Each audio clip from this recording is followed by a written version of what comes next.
Ava never thought the day she made one small mistake would be the day her family decided she wasn't worth keeping. It wasn't a betrayal. It wasn't a crime. It was one mistake, the kind that happens when you are trying your hardest and things go wrong anyway. The kind that deserves a conversation, maybe even an apology. Not a verdict, but her family had already made their decision before she could explain anything. The voices were loud, the judgment was fast, and the door closed behind her before she had fully processed what had just happened. She rebuilt her life quietly. New city, new routine, new version of herself that didn't require their approval to function. She didn't beg to come back. She didn't send long messages asking for another chance. She simply moved forward, one day at a time, and let the distance do what distance does. The one person who never stopped calling was her grandfather. Every Sunday, every holiday, every birthday is without exception. He never mentioned the family conflict. He just called because she was his granddaughter, and that was reason enough. Then one morning the calls stopped, and 3 weeks after the funeral that her family attended without telling her the time, a lawyer's office called Ava's number. What happened in that office rewrote everything. Before that attorney opens a single page of that will, hit subscribe right now.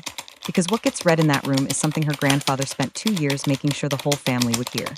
New stories drop every week, and you do not want to miss the moment everything in that office goes completely silent. Hit that like button if you think Ava deserved better from day one. Drop a comment. Have you ever been judged before anyone bothered to hear your side? Now let's go back to the beginning.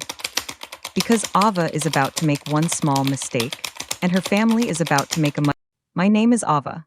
I am 27 years old and I live in Nashville, Tennessee. I moved there 2 years ago with one bag and a full tank of gas, and a specific kind of quiet that comes not from peace, but from shock. Before Nashville, I lived 20 minutes from my entire family, close enough for Sunday dinners and last-minute favors, and the kind of proximity that makes you believe you know exactly where you stand with people. I was the one who remembered birthdays, who showed up early to help set up, who smoothed things over when conversations got sharp. I was the family peacekeeper, which sounds like a good thing until you realize that peacekeepers are the first ones blamed when peace breaks down. The family business was a small property management company my uncle Marcus had been running for 15 years. I had been helping part-time for about 8 months, mostly administrative work, some bookkeeping, occasional client communication. It was informal, underpaid, and I was good at it. Then one afternoon, I processed a vendor payment using the wrong account, a genuine error, the kind that happens when you are managing multiple accounts without clear labeling and nobody has set up proper protocols. The payment was for $1,100, and it cleared from the business reserve account instead of the operating account. I caught it within 48 hours and flagged it immediately. I thought I was doing the right thing by reporting it. I had no idea I had just handed Marcus the story he was going to tell. I found out about the family meeting from my cousin Jade, a text message that arrived while I was at the grocery store on a Tuesday afternoon. It said simply, "They're all at Uncle Marcus's right now. I think it's about you. I'm sorry, Ava." I drove there immediately. By the time I arrived, the meeting had been going for 40 minutes. I knocked, and my aunt let me in with an expression that told me the verdict had already been delivered before I walked through the door. Marcus was standing near the fireplace. My parents were on the couch. Two of my other aunts were at the kitchen table. Everyone had the particular stillness of people who have just agreed on something uncomfortable and are waiting for the affected party to be informed.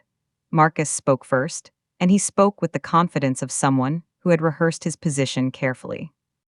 He said the account error was not an isolated incident, that there had been concerns about my reliability for some time, that trust was the foundation of any family business, and that the family had decided it was best for everyone if I stepped back entirely. He used the word integrity twice. He said he wasn't angry, just realistic.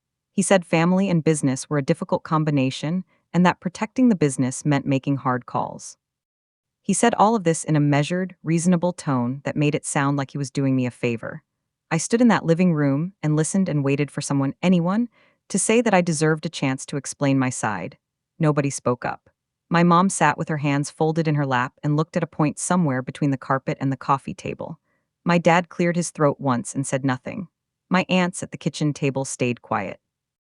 Jade wasn't there. She had only known about the meeting because she had driven past Marcus's house and seen the cars.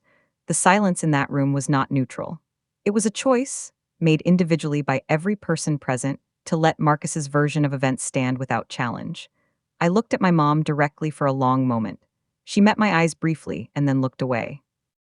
That look away, that small, specific turning, was the moment I understood that no explanation I offered in that room was going to change anything.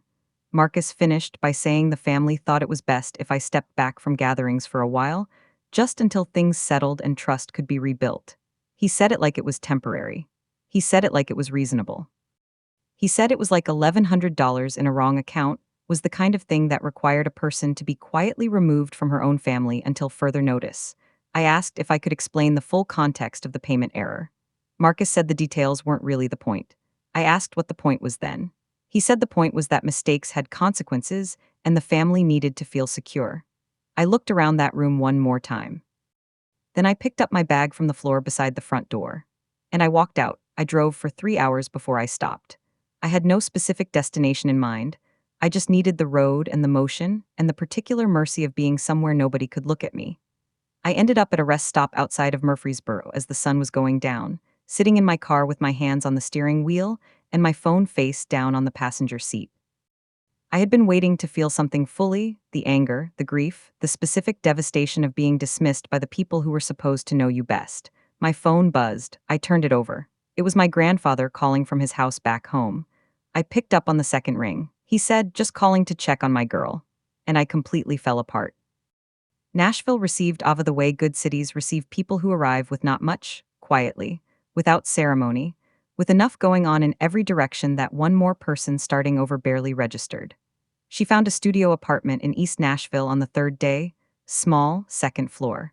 A window above the kitchen sink that caught the morning light in a way that felt almost deliberate. She signed the lease with the security deposit she had been saving for something else entirely and carried her single bag up the stairs. She stood in the middle of the empty room for a moment. No furniture yet, no plans beyond the next 72 hours. Just four walls and a window and the specific freedom of a place where nobody knew her story yet. Her grandfather called the following Sunday at 10 in the morning, same time he had always called, same steady voice, same opening question which was always some version of, "How are you eating?" He never mentioned the family meeting. He never asked her to explain her side or offered his own analysis of what had happened. He simply called because she was his granddaughter and Sunday mornings were when he called his granddaughter. They talked about Nashville, what the city looked like, what the people were like, whether the music was as constant as people said it was. He laughed when she described her empty apartment. He said, "You'll fill it up, you always do." She wrote that down after they hung up and kept it in her refrigerator. The first year was the harder one, the adjustment, the establishing, the long stretches of Saturday afternoons when the absence of her old life sat heavily in the apartment. But Ava had always been someone who worked her way through difficulty rather than waiting for it to pass. She found a position at a small design firm in the Gulch 6 weeks after arriving, junior level, underpaid, exactly what she needed. She was good at the work and her manager noticed within 3 months. By the end of the first year, she had a raise and a clearer role. By the middle of the second year, she had been promoted to project lead. She built genuine friendships, the slow, real kind that developed through shared ordinary time rather than obligation. She found out about the family reunion on a Thursday evening in July, not through a call or a message, but through her cousin Jade's Instagram. A series of photos posted at 9 in the evening. The backyard of her grandparents' old house is strung with lights. A long table covered with food. 3 generations of her family laughing in the golden hour light. Her grandfather in the center of one photo, sitting in his chair, surrounded, looking genuinely happy. Ava scrolled through every image slowly. She was not in a single one, not because she had been cropped out, she simply had not been told. She put her phone face down on her coffee table. She sat with it for a while, then she got up and made herself dinner. Her grandfather mentioned his health on a Sunday call in late September. Quietly, the way he mentioned most serious things, folded into the middle of a longer conversation so it didn't feel like an announcement. He said his doctor had adjusted some of his medications and that he was moving a little slower than usual. He said it was nothing dramatic. He said she shouldn't worry. Ava got off the call and sat at her kitchen table for 10 minutes. Then she texted her grandfather, not the family group, just him, and asked if she could come visit the following weekend. He responded within 2 minutes. The message said, "I was hoping you'd ask." She booked Friday off work that afternoon and drove up Saturday morning without telling anyone else she was coming. Her grandfather was thinner than she remembered and moved with the careful deliberateness of someone who had learned to conserve energy. But his mind was completely sharp, and his eyes had the same quality she had always loved, attentive, warm, missing nothing. They sat on his back porch for most of the afternoon with coffee and the cookies he had specifically bought because he remembered they were her favorite. He asked her real questions about her work, her friendships, what she was proud of, what she was still figuring out. He listened to the full answers. At one point, he asked her carefully, specifically, whether she had kept documentation of her work during her time at Marcus's company. She said she had some records, yes. He nodded slowly and said, "Good girl, keep those." She left Sunday afternoon, same way she had arrived, just her and her car and the drive back down to Nashville. Her grandfather walked her to the front door and stood on the porch while she carried her bag to the car. She turned back once to wave, and he was still standing there, one hand on the porch railing, the other raised in return. He looked smaller against the frame of the house than she wanted him to look. She got in the car and pulled away slowly. At the end of the block, she glanced in her rearview mirror. He was still on the porch, still watching until she turned the corner. She kept her eyes on the road after that because some images are too full to look at directly while you are driving. The Sunday call didn't. Ava noticed at 10:15, 15 minutes past the time her grandfather had called every single week for 2 years without exception. She told herself he had probably just slept in, that older people adjusted their routines, that there were 100 ordinary explanations. She waited until 10:45 and then called his number herself. It rang 6 times and went to voicemail, his recorded voice, steady and warm, asking her to leave a message. She left one. She kept it light, said she was just checking in, that she hoped he was having a good morning, that she would try again later. She put her phone on the kitchen counter and made herself breakfast. She checked the screen every few minutes without meaning to. She called her mom the following Monday morning. Her mom picked up on the fourth ring with a voice that carried the specific flatness of someone who had been managing grief for several days and had run low on the energy required to soften things. She told Ava that her grandfather had passed away peacefully at home 4 days ago. 4 days. Ava stood very still in her kitchen holding her phone against her ear. She asked about the funeral. Her mom said it had been a small service, family only, very quiet, just the way he had wanted. Ava asked what day. Her mom told her, 3 days ago. The service had been 3 days ago on a Saturday morning and nobody had called her. Not once, not even after. Her mom kept talking after delivering the news, filling the silence with logistics and details the way people do when they are uncomfortable with what they have just said. She mentioned the flower arrangements. She mentioned who had driven up from out of town. She mentioned that everyone had gone to her aunt's house afterward for breakfast and that it had been a really lovely gathering, very healing for the family. Ava listened to all of it standing in her kitchen in Nashville while the coffee she had just made sat cooling on the counter. The family had gathered, grieved, eaten breakfast together, and gone home. And at no point, not when her grandfather passed, not when the service was arranged, not after, had anyone picked up a phone and called her. She was the last to know about the first person who had always made sure she knew everything. Ava ended the call with her mom and stood in her apartment for a long time afterward, not moving, not crying immediately, just absorbing the specific weight of what had just landed. It was two losses arriving at the same moment. The first was her grandfather, the Sunday calls, the porch, the cookies he had bought because he remembered, the hand raised at the end of the driveway until she turned the corner. The second loss was quieter and in some ways heavier. It was the confirmation she had spent 2 years telling herself she didn't need. The family had looked at the news of her grandfather's passing and made a series of decisions: who to call, who to include, who to tell, and her name had not made any of those lists. That evening, Ava sat at her kitchen table with a pen and a notepad and wrote her grandfather a letter. She had no plan to send it anywhere. She just needed somewhere to put the words that had been building since her mom's phone call that morning. She wrote about the Sunday calls and what they had meant during the first year in Nashville when everything was still uncertain. She wrote about the porch visit and the cookies and the careful questions he had asked about her work. She wrote about the rearview mirror moment at the end of the block. She wrote about what it meant to be known by someone, really known, specifically, and without condition. She filled 4 pages. Then she folded the letter, put it in an envelope with his name on the front, and placed it in the drawer beside her bed. 10 days after the funeral, Ava's phone rang during her lunch break, an unknown number with a local area code from her hometown. She almost let it go to voicemail. She answered on the third ring. The voice on the other end was professional and unhurried, a man who identified himself as Richard Calloway, an attorney based in her hometown. He said he was handling the estate of her grandfather, and that he was calling to inform her that she had been named in the will. He asked if she was available to come in for the formal reading the following Thursday. He said her presence had been specifically and personally requested in the document itself. Ava set her sandwich down on the break room table. She asked him to repeat the last part. He did. Ava confirmed the Thursday appointment with Richard Calloway and then sat in her car in the office parking lot for 10 minutes before going back inside. She thought about what the attorney had said, specifically requested in the document itself. Her grandfather had written her name into his will with instructions that she be personally contacted and present at the reading. He had done that deliberately, in advance, knowing exactly what it meant and who else would be in that room. She drove home that evening and opened the drawer beside her bed. She took out the letter she had written him and held it for a moment without opening it. Then she placed it back carefully. She spent the next 3 days going about her regular life, work, meals, sleep, with a steadiness that surprised even her. Ava left Nashville at 6 in the morning on Thursday, coffee in the cup holder, the radio on low, the highway still quiet in the early dark. She had driven this route in the opposite direction 2 years ago with one bag and a specific kind of hollow shock still fresh in her chest. This drive felt entirely different. Not triumphant, she was going to sit in a room where her grandfather's voice would be read aloud by a stranger, and that was going to be hard regardless of anything else.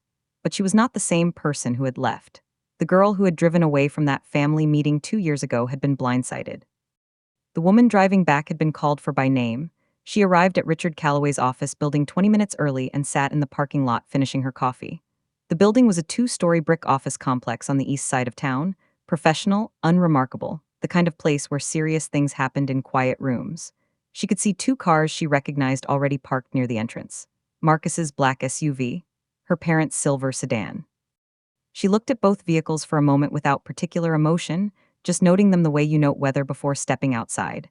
She checked her appearance briefly in the rearview mirror. She looked like herself, composed, rested, present. She picked up her bag from the passenger seat. Then she got out of the car and walked toward the entrance at exactly her own pace. The receptionist directed her down a short hallway to a conference room at the end. The door was open. Ava walked in, and the room registered her arrival in the particular way rooms do when someone enters who was not expected to appear. Marcus was seated to the left of the long table. He looked up, and something moved across his face that he controlled quickly but not quickly enough. Her parents were seated together across from him, her mom's hands folded on the table, her dad sitting slightly forward. 2 cousins she recognized were near the window. Richard Calloway stood at the head of the table and extended his hand when Ava entered. He said, "Ms. Ava, thank you for making the drive. Please have a seat. We were waiting for you." Ava chose a seat midway down the table, not at the far end away from everyone, not aggressively close to Marcus. Just a seat. She set her bag on the floor beside her chair, straightened slightly, and looked around the table. She made eye contact with her mom briefly. Her mom held it for a second longer than she had at that living room meeting 2 years ago, which was something, though Ava wasn't sure yet what. She nodded at her dad. She did not look at Marcus again after the initial acknowledgement. Richard Calloway had a bound document in front of him and a yellow legal pad beside it. The room was quiet in the particular way of people who have things to say and are waiting for the right structure to say them in. Richard Calloway opened the will at 9 o'clock precisely. He explained the process briefly. He would read through the document in its entirety, pausing for questions where appropriate, and all formal paperwork would be handled following the reading. He began with the standard language, the legal framing, the identification of the estate, the confirmation of her grandfather's sound mind and clear intent at the time of signing. Then he moved into the bequests. He read them in order. Her aunt received the dining room furniture and a cash amount. Her uncle received the workshop equipment and the truck. Her parents received a specific sum and the family photo collection. Her 2 cousins received modest cash amounts. The room absorbed each bequest quietly, and then Richard Calloway paused and turned to a tabbed section near the back of the document. Richard reached the tabbed section and settled slightly in his chair, a small adjustment that signaled a shift in what was coming. He said, "This section of the document is separate from the standard bequests. Your grandfather included a personal letter as an attached addendum to the will. It is a legally incorporated component of the document, and I am required to read it aloud in full to everyone present." He looked around the table as he said this, not lingering on anyone, just confirming that everyone understood what was about to happen. Marcus shifted in his chair. Ava's mom unfolded and refolded her hands. Ava sat completely still and kept her eyes on Richard Calloway. He lifted the letter from the bound document and cleared his throat once. The room went very quiet. Richard began reading, and within the first 2 sentences, the room understood that this was not standard legal language. Her grandfather had written the letter himself, in his own voice, direct and unhurried, the way he had always spoken. He began by saying he had spent 2 years watching his family carefully, and that what he had observed had informed every decision reflected in his estate. He said he believed in accountability, not the loud performative kind, but the quiet kind that showed up in how people treated each other when they thought no one important was watching. He said he had always been watching. He said there were things he needed the family to hear from him directly, in a room where everyone was present and no one could selectively receive only the parts that were comfortable. Ava did not move. She barely breathed.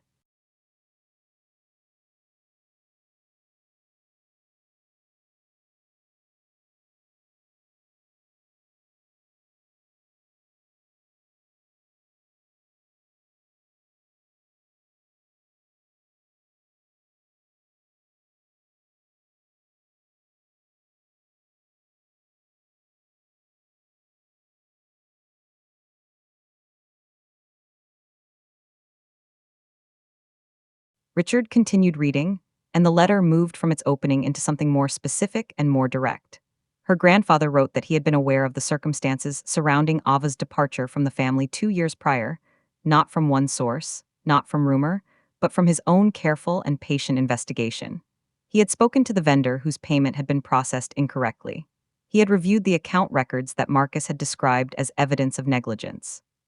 He had spoken to two people present at the family meeting who had privately expressed doubt about the way the situation had been handled. He wrote, "What I found was a young woman who made a minor administrative error and reported it honestly. What I also found was a family that used that error as a convenient reason to do something they had already decided to do." The letter did not soften when it reached Marcus. Her grandfather had written his nephew's name clearly and without hesitation. He wrote that Marcus had been the primary architect of the narrative that resulted in Ava's exclusion, that he had presented the account error as evidence of a pattern when no such pattern existed, and that he had moved the family toward a verdict before Ava had been given any meaningful opportunity to speak.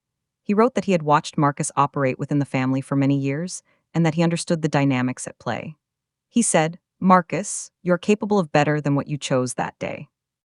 I am saying this here in this room because I want you to sit with it somewhere you cannot walk away from." The letter turned next to Ava's parents, and the room around the table became very still. Her grandfather wrote that he loved his son, Ava's father, without reservation, and that love was precisely why he was saying what needed to be said.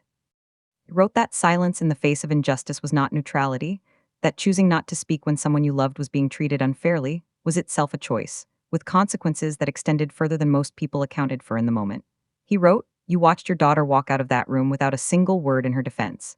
I need you to understand that she felt every second of that silence. I need you to understand that she still does." Ava's mom pressed two fingers against her mouth. Her dad looked at the table. Richard Calloway set the letter down briefly and returned to the financial section of the will. He read the primary bequest clearly and without preamble. Ava's grandfather had left her the majority of his estate, the family house on Birchwood Lane, the savings account containing just under $240,000, and the small rental property on the edge of town that had been generating steady income for 11 years. The total value of what had been left to Ava represented approximately 65% of the entire estate. The room absorbed this in complete silence. Marcus's jaw tightened visibly. Her parents looked at each other. Ava kept her eyes on Richard Calloway and her hands flat and still on the table in front of her. Marcus spoke before Richard had fully finished the request section, his voice controlled but carrying the specific edge of a person who had just watched something they considered theirs move in a different direction. He said he had concerns about the circumstances under which the will had been drafted and amended, that he questioned whether proper process had been followed, and whether his uncle had been unduly influenced. Richard Calloway let him finish without interruption. Then he reached into a separate folder beside his legal pad and removed a sealed envelope. He said, "Your uncle anticipated this response. 6 months before his passing, he recorded a formal video statement with two independent witnesses present. I have been instructed to present it at this point in the proceedings if the will's validity was questioned." He looked at Marcus directly. "It was produced specifically for this moment." Richard set up a laptop at the head of the table and turned the screen so everyone present could see it clearly. He pressed play. Her grandfather's face filled the screen, sitting in his favorite chair, the one from the back porch, wearing his good blue shirt. He looked directly into the camera with the steady, unhurried attention that had always been the most recognizable thing about him. He stated his name, the date, and confirmed he was of sound mind and clear intention. Then he spoke for 11 minutes. He explained every decision in the will, the reasoning, the timeline, the specific observations that had informed each choice. He spoke about Ava with a warmth and specificity that made the room feel very small. He looked into the camera near the end and said, "She showed up for me every Sunday. That matters. That is what love actually looks like." Then the screen went still. Ava left the attorney's office at 11:45 and sat in her car for a few minutes before starting the engine. Her parents had approached her in the hallway after the reading. Her mom had taken both her hands and said her name twice before she could find any other words. Her dad had hugged her with the specific tightness of someone making up for a long absence in a single moment. She had received both of them quietly and said they would talk properly soon. Marcus had left without speaking to her. She had not